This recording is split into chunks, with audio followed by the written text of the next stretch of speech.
Attention passionate Atlanta, Falcons fans. Latest news, something big is happening in the NFC South and it could change the game. We're talking about a direct impact on Atlanta Falcons' path to another Super Bowl run, a power shift that could leave a division rival stumbling for years. We're bringing this to you firsthand. But before that, if you're a true Atlanta Falcons fan, subscribe to the channel to strengthen this passion even more. Show that you're also part of this family. Let's help each other reach 1,000 subscribers.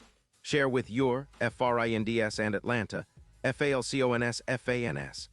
Let's get to the news now, folks. Hold on to your hats because we're diving into some of the most intriguing NFL rumors and potential moves that could reshape not only the NFC South, but also the Falcons' entire outlook for the foreseeable future.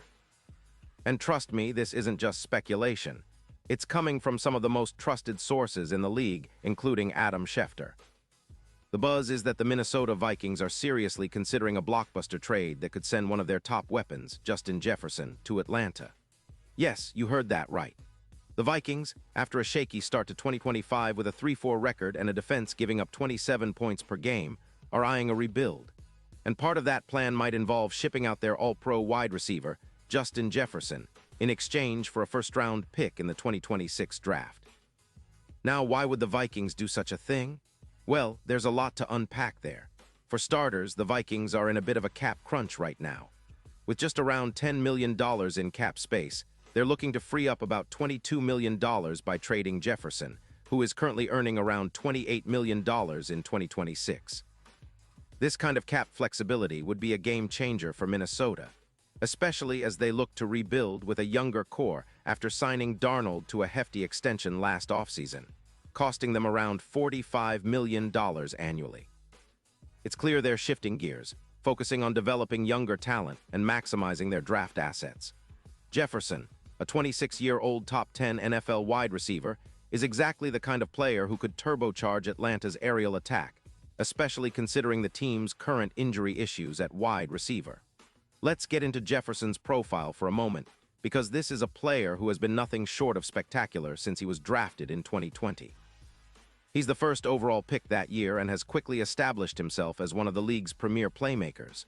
Over his career, Jefferson has amassed over 512 receptions for nearly 80 yards, averaging around 5 yards per catch, and has scored 42 touchdowns. His PFF grade sits at an impressive 92.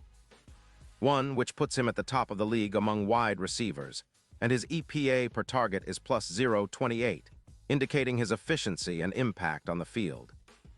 In 2025, Jefferson has already shown flashes of that elite form, with 62 catches for 912 yards, averaging nearly 15 yards per reception and 6 touchdowns.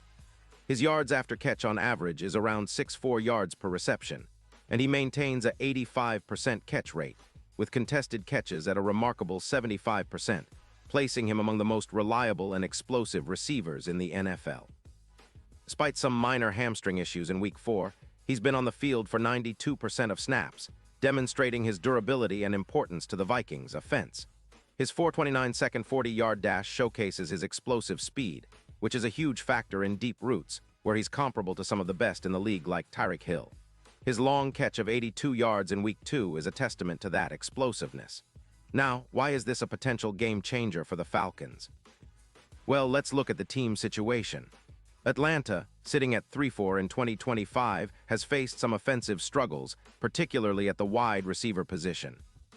After losing London to a hamstring injury, the team's EPA per pass drops to minus 0.12, highlighting how much they miss that deep threat and reliable target. Adding Jefferson would be like flipping a switch. Imagine pairing him with Kyle Pitts, who has already contributed with 412 yards and 3 touchdowns this season. Jefferson's presence on the field would elevate the entire passing game, as he's capable of creating big plays, stretching defenses, and opening up space for other receivers and running backs. Quarterback Kirk Cousins, who has been solid with a 66% completion rate for 712 yards and 11 touchdowns, would see his EPA per pass improve to plus 0.16 with Jefferson's addition. That's a significant boost, translating into roughly an extra 500 passing yards over the season and a 20% increase in deep completion percentage, moving from 32% to potentially 38%. The red zone efficiency would also rise, with the Falcons potentially increasing their TD rate from 52% to around 68%.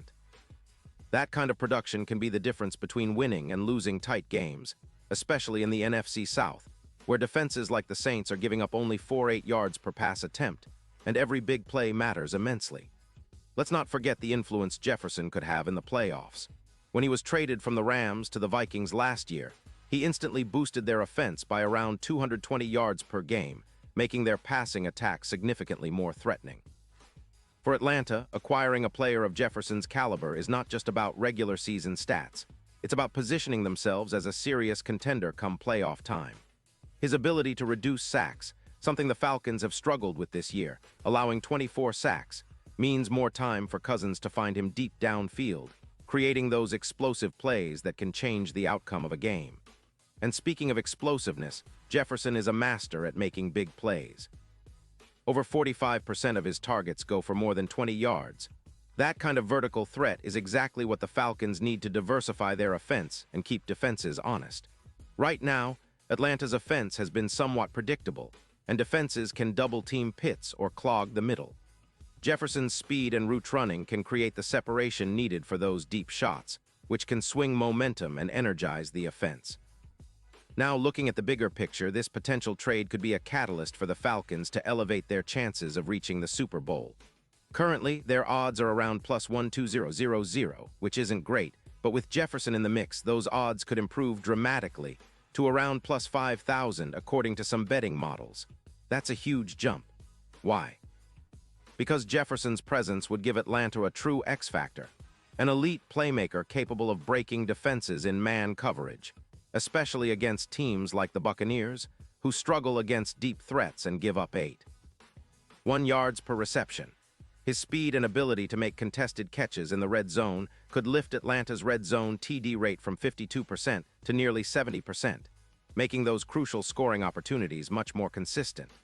Furthermore, in the NFC South, where defenses are often less dominant than in other divisions, Jefferson could be the key to unlocking a more potent, explosive offense that can outscore rivals and gain momentum going into the playoffs. His addition would be a clear statement that Atlanta is serious about competing at the highest level, not just sneaking into the postseason, but making a deep run. It's about building a team that can match firepower with the best, and Jefferson's arrival would be a huge step in that direction. When you consider the legacy here, it's almost reminiscent of Julio Jones' impact back in the day, a player who could take over games with his speed, size, and clutch plays. Jefferson in his prime has that same potential to be a game changer, and for fans yearning for that kind of electrifying offense again, this move could be the spark they've been waiting for. The Falcons have already been building a solid defense and a promising running game, but the next step is adding that elite weapon on the outside, someone who can stretch defenses vertically, create chaos for opposing defenses, and elevate the entire team's performance. So what does this mean for the upcoming stretch of the season? Well, if the trade happens, expect Atlanta to become a more balanced, dangerous team.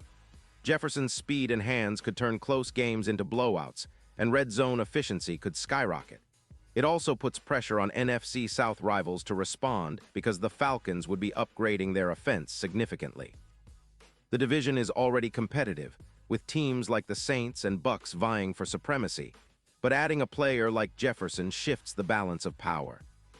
It's not just about adding a star, it's about changing the entire narrative of this Falcons team, transforming them from a decent team into a legitimate powerhouse capable of making noise in January and beyond. Of course, all of this hinges on whether the Vikings pull the trigger before the trade deadline on November 4th. The clock is ticking, and the stakes are high. Minnesota might be hesitant because of the cap implications and the long-term plan, but the opportunity to get that first-round pick in 2026 and clear cap space could be too tempting to pass up. For Atlanta, the reward could be enormous, an immediate upgrade at receiver, a boost to the offense, and a shot at finally breaking through to that elusive Super Bowl appearance since 2016. And now, Atlanta Falcons fans, I want to hear from you. What's your take on this? Do you think the Falcons should go all in and acquire Justin Jefferson? How much would he change the team's outlook? Drop your thoughts in the comments below. Your opinion matters so much to us and to the Atlanta Falcons. And don't forget, I'll be back soon with more updates, so stay tuned for the latest Atlanta Falcons news. This potential move could be a game changer, and we're here to keep you in the loop every step of the way.